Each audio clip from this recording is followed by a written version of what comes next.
Une joie, mais cette joie-là, ce n'est pas l'argent qui peut donner ça. C'est la présence du Seigneur. Mes amis, vous vous rendez compte que Dieu nous a fait les enfants de la lumière. Amen.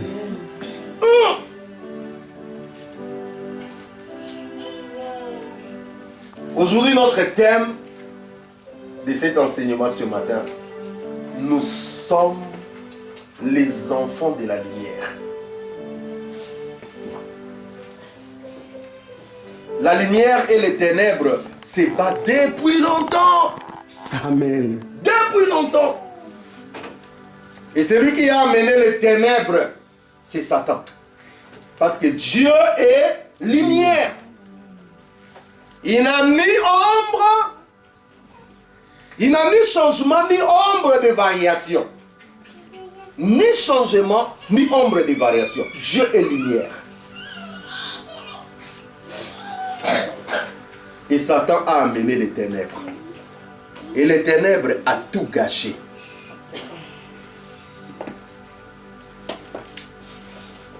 Lorsqu'on parle de Dieu, Dieu est toujours associé à la parole. Quand vous lisez dans Genèse au chapitre 1, les versets 1-2, la Bible dit quoi? Au commencement, Dieu créa. Au commencement, Dieu, la parole, créa.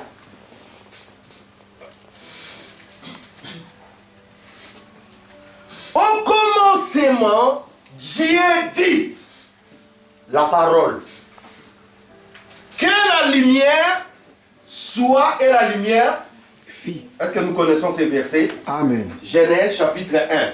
Au commencement, Dieu dit. Dieu a parlé. Dieu est toujours associé à la parole. Dis avec moi, Dieu égale la parole. Dis à ton frère, Dieu égale la parole. On ne peut pas dissocier Dieu avec la parole. Dieu, c'est la parole. Et la Bible dit, et Dieu dit, que la lumière soit. Et la lumière fut. La parole a engendré la lumière. Dis avec moi, la parole a engendré la lumière.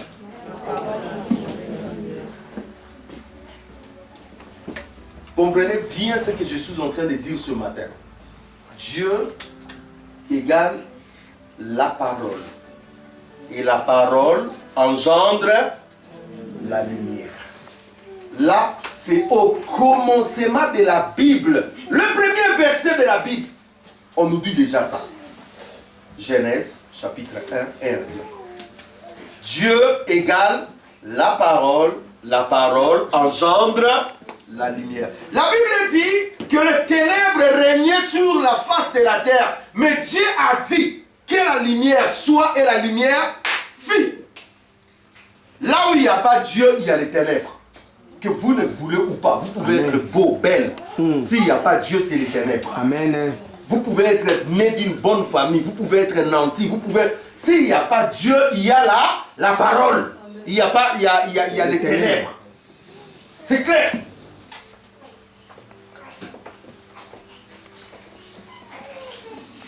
Jean chapitre 1, le verset 1 à 6. Notez ça. Je vais vite vous dire ça. Jean chapitre 1, verset 1 à 6. La Bible dit, au commencement était la parole. Et la parole était avec Dieu. Et la parole était Dieu. Et la Bible dit, cette parole se fit chair. Et la Bible dit, cette parole était la lumière des hommes. Dis avec moi, la lumière des hommes. Regardez, dans tout ce que je vais vous dire aujourd'hui, vous allez voir seulement Dieu, la parole et la lumière. Dieu, la parole et la lumière. Comprenez cela. Cela veut dire, si vous êtes de Dieu, absolument vous devez avoir la parole. Sinon vous n'avez pas Dieu. Et si vous avez la parole en vous, absolument vous devez avoir quoi? La lumière. La lumière. Pas de parole, pas de lumière. Pas de lumière, pas de Dieu. Il y a des gens qui marchent comme ça dans la rue, mais il est tout ténébré. Tout ténèbre. Donc spirituellement, quand vous les regardez comme ça, c'est comment? C'est du ténèbre. Et laissez-moi vous dire, le ténèbre attaque quelqu'un dans son esprit, dans son âme, dans son corps. Les ténèbres attaquent quelqu'un dans son couple, dans son mariage, dans ses affaires, dans ce que tu fais, les ténèbres attaquent. C'est fort, mes amis. C'est pour cela que vous devez comprendre bien ce que je suis en train de dire, parce que ça va vous aider. Dans le psaume 119, le verset 105, c'est un verset que nous aimons beaucoup. Psaume 119, le verset 105. La Bible dit, ta parole est une lampe à mes pieds, une lumière sur mon sentier. Vous voyez, Dieu, sa parole est une lampe. Dans la parole de Dieu est automatiquement comme une lampe. Et cette parole est la lumière sur notre sentier. Je vais vous poser une question. Lorsqu'il n'y a pas la lumière dans le ténèbre, est-ce que vous pouvez marcher? Non. Dans le ténèbre, on marche en Tâtonnant. tâtonnant. Moi, je me rappelle des fois quand je me réveille la nuit et que je n'ai pas envie de déranger mon épouse qui dort calmement, donc je ne vais pas allumer. Je vais faire quoi? Je vais sortir d'abord de ma chambre et puis là, je vais allumer au couloir. Mais quand je sors de ma chambre, je ne sors pas, bien que je connais bien les recoins de ma chambre, mais je sors toujours comment? En tâtonnant. En tâtonnant. Je touche des repères. Parce que c'est les ténèbres. Dans les ténèbres, tu ne peux pas courir, tu vas tomber. C'est pour cela que Jésus dit aux pharisiens, il dit, vous là, vous êtes dans les ténèbres, vous êtes comme des aveugles qui conduisaient d'autres aveugles, vous allez tous tomber dans les trous. Oh. Est-ce que quelqu'un est là? Une personne qui est dans les ténèbres ne peut pas voir clair dans sa vie. Dis avec moi, zéro. Tout ce que tu vas faire, ça ne va pas marcher. Tu es dans les ténèbres. Ça ne va pas marcher. Est-ce que vous avez déjà vu un comptable en train de calculer dans les ténèbres? Non. Il a pris sa calculette et tente de calculer. Mais quand tu es dans les ténèbres, tu fais une affaire. Tu es comme un comptable qui calcule dans les... C'est pour cela que tu vois que tes affaires vont faire quoi? Aaron. C'est pour ça qu'on a besoin de la lumière. Est-ce que tu peux choisir une bonne femme ou un bon monsieur dans les ténèbres? Non. On vous dit que non, il y a 20 personnes qui sont là, choisissez qui tu veux dans les ténèbres. Tu peux faire ça? Non. Il faut quoi? Il faut la lumière. C'est dans la lumière que tu vas... Ouh là, alléluia. Mais dans les ténèbres, ça ne peut pas marcher. Tout ce qui est fait dans les ténèbres est voué à l'échec. Dis avec moi, échec. Échec. Parce que c'est fait dans les ténèbres. Amen. Amen. Et lorsque l'homme a péché, l'homme s'est mis dans le ténèbre de Satan. L'homme, quand il a péché, il est passé dans le ténèbre. Je vais vous dire une chose. Est-ce que vous savez que moi et toi, nous sommes nés dans le ténèbre? Amen. Ça peut surprendre quelqu'un, mais c'est ça la vérité. Toute personne qui n'a pas Jésus, il est dans le ténèbre. Il peut avoir des Lamborghini, des Maserati, des Porsche, mais il est dans le ténèbre. Il peut être Miss France, il est dans les ténèbres. Il peut être ministre, mais il est dans les ténèbres. Dans le monde, il n'y a que deux groupes de gens. Ceux qui sont dans les ténèbres et ceux qui sont dans la lumière. Il n'y a pas le milieu. Oh, et ils ont créé leur village qui est ni ténèbres ni lumière. Vous avez déjà vu ça où? Un village ni ténèbres ni lumière. Ça n'existe pas. Soit on est dans les ténèbres ou on est dans la lumière. On est chaud ou on est froid. On est de Dieu ou on n'est pas de Dieu? Est-ce que quelqu'un comprend? Amen. Lorsque on n'a pas Jésus dans le cœur, on est dans les ténèbres. En fait, la lumière commence par la rencontre avec Jésus. Jean chapitre 8. Lisons ensemble. Là maintenant on commence à lire. Les versets que je vous ai donnés, ce sont des versets qu'on a toujours l'habitude de lire, de dire. Mais là on commence l'enseignement. Jean chapitre 8. Les versets 12. Mon frère Valérie peut lire. Jésus leur parla de nouveau et dit, moi, je suis la lumière du monde.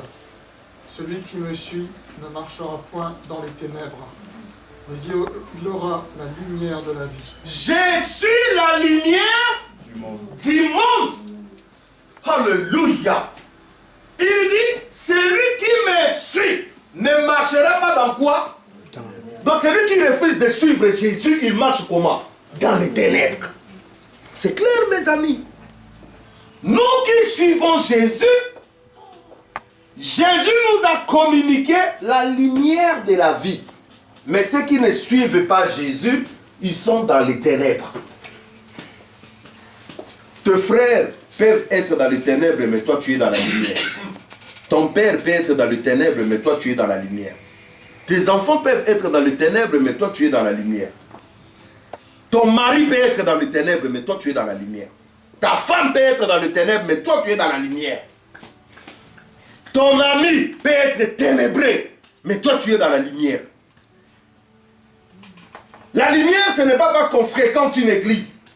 Oui, chaque dimanche je vais, on a chanté, on a prié, on a la lumière. Non! Tous ceux qui fréquentent l'église n'ont pas forcément la lumière.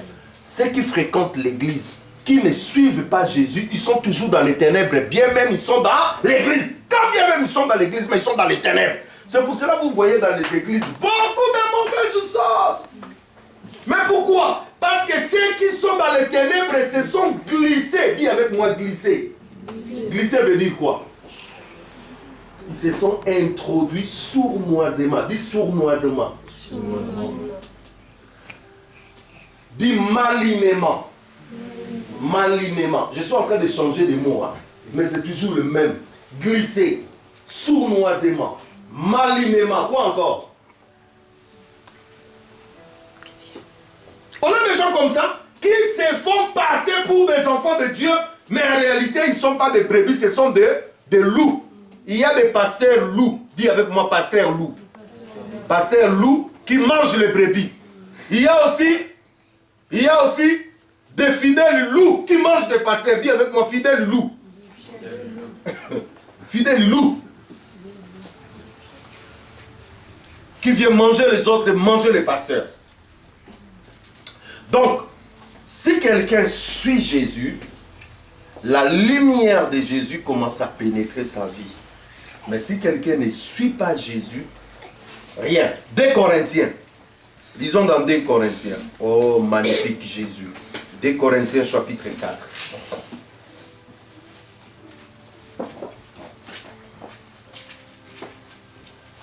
Alléluia. 2 Corinthiens chapitre 4. À partir du verset 6. Si mon frère a trouvé, il peut lire.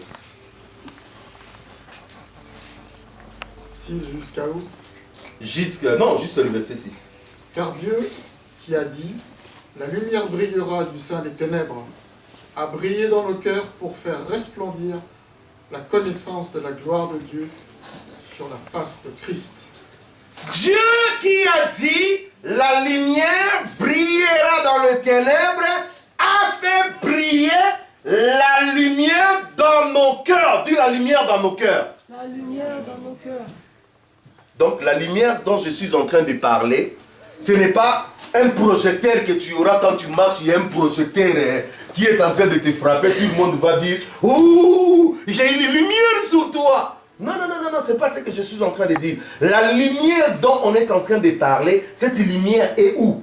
Dans le cœur. Dans les ténèbres. C'est pour cela ceux qui sont dans le mysticisme, quand ils te regardent comme ça, directement il sait que non, il ne peut pas te toucher. Parce qu'il y a en toi quoi? La lumière. La lumière.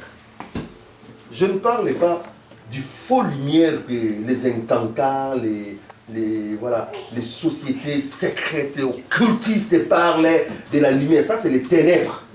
Parce que la Bible dit, même lui-même, Lucifer, il se déguise en un ange de lumière. alors qu'il est le prince du ténèbre.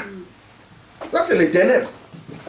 On fait croire aux gens, oh ben non, on ressent la lumière. Un jour, un type comme ça voulait tenter sa chance vers moi. Ah ben j'étais encore très jeune, très intelligent. Je travaillais pour une grande entreprise au pays.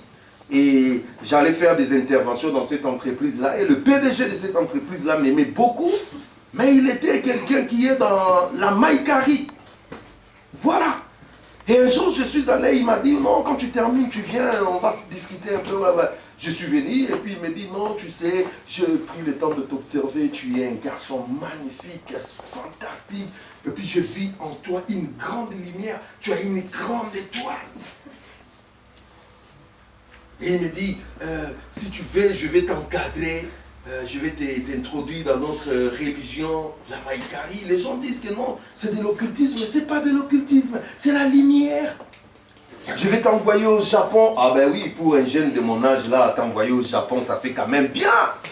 Et puis il dit, tu vas être formé et quand tu reviens, tu vas marier ma fille. Waouh! PDG! Quelle séduction! Je dis à ce monsieur-là, si tu as vu ma lumière et tu convoites ma lumière, parce que cette lumière-là est divine. Amen. Je n'ai pas besoin de votre lumière. Je n'ai pas besoin de ça. Là où je suis arrivé, ce n'est pas à cause de ça. Dans la vie, il faut dire non quand il faut dire non. Amen. Amen. Mère pauvre, mais avec ton Dieu. Parce qu'après la mort, il y a la vie. Alléluia. Ne compromettez pas ta vie aujourd'hui. Ne vendez pas ton futur pour aujourd'hui. Lui-même, il est mort. Mais moi, je continue avec mon Dieu. Amen. Dieu nous donne la lumière dans le cœur, mes amis. Il faut que tu aies la lumière dans le cœur. Il ne faut pas faire des déclarations des politiciens. Vous voyez les politiciens? Cette année, vous allez manger. Moi, quand je veux venir, je vais vous arranger les routes. Ça, c'est les déclarations des politiciens. Je vais vous payer double de ce que vous recevez. Les gens acclament. Mais quand il va avoir le pouvoir, il monte sa vitre, le vitre de sa voiture fumée, teintée. Vous ne le voyez même plus. Et quand tu viens, il dit, ben, laissez les pauvres continuer à railler. Donc voilà, tu es comme ça. Ça, ce n'est pas des déclarations que nous faisons. Nous ne faisons pas de déclarations. Dieu constate la lumière en nous. Il faut que tu aies cette lumière en toi. Moi, j'ai mal de voir des gens qui viennent à l'église, mais qui n'ont pas fait une grande expérience avec Dieu. La lumière doit être dans ton cœur. Pas ici dans le cerveau. Pas non, dans le cœur. Heureux ceux qui ont le cœur pur. Car ils verront Dieu. Le cœur. Amen. Et l'une des choses qui fait à ce que les insectes disparaissent, c'est lorsqu'il y a la lumière. Amen. Je vais vous dire une chose. Lorsque vous êtes dans une pièce, il n'y a pas la lumière. Les cancres là, les serpents, les cafards, les mouches, les fourmis, toute cette bande de mafieux, ils sont là en train de faire quoi? De se promener. La fête, c'est un royaume de ténèbres. Mais une fois la lumière va apparaître, qu'est-ce qui se passe? Chacun prend la fuite. Pourquoi il y a encore la haine, l'impudicité? Il y a encore des mauvaises choses dans nos cœurs. C'est parce que la lumière n'y est pas. Dis avec moi, la lumière n'y est pas. Amen. La lumière n'est pas. Parce que si la lumière était là, ces choses-là ne trouveront pas place dans nos cœurs. Un cœur affranchi, c'est un cœur pur. Un cœur affranchi, c'est un cœur qui respire la sainteté de Dieu. Amen. Un cœur affranchi, c'est un cœur magnifique. Dis avec moi magnifique.